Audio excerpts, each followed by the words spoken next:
কন্যা রাশি 23 নভেম্বর থেকে 30 নভেম্বর সাপ্তাহিক রাশিফল। শনি আপনার চন্দ্র রাশির সপ্তম ঘরে উপস্থিত থাকবে, এবং তাই, আপনার পিতামাতার দুর্বল স্বাস্থ্য এই সপ্তাহে উদ্বেগের একটি প্রধান কারণ হতে পারে। এমন পরিস্থিতিতে, সকল ধরনের উদ্বেগ থেকে নিজেকে মুক্ত করতে এবং নিজের মানসিক শান্তির জন্য, কার্যকলাপে ব্যস্ত সময় কাটাও। এই সপ্তাহে, ভাগ্য আপনার আর্থিকভাবে অনুকূল থাকবে, তবে যদি এই সময়ে আপনাকে কোনো বিনিয়োগ করতে হয়, তাহলে প্রথমে বাস্তবতা মূল্যায়ন করুন এবং তারপরেই বিনিয়োগ করুন।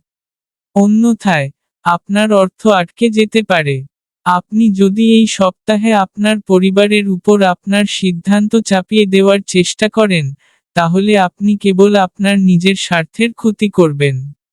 অতএব, প্রতিটি পরিস্থিতিতে ধৈর্য ধরুন এবং সমাধান খুঁজে বের করার চেষ্টা করুন। এই সপ্তাহে, গুরু মহারাজ আপনার রাশির একাদশ ঘরে অবস্থান করার কারণে, অফিসে একটি উষ্ণ এবং ইতিবাচক পরিবেশ বিরাজ করবে। এটি আপনাকে আপনার সহকর্মীদের যথাযথ সহায়তায় গুরুত্বপূর্ণ কাজগুলি সম্পন্ন করতে সক্ষম করবে।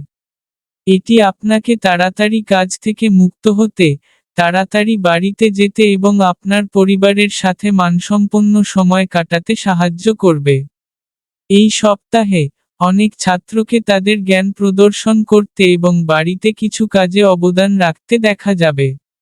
এটি আপনাকে আপনার পিতামাতার প্রশংসা এবং প্রশংসাও অর্জন করতে সাহায্য করবে। তবে, এই সময়ে আপনার শিক্ষা নিয়ে অতিরিক্ত গর্বিত হওয়া এড়িয়ে চলুন।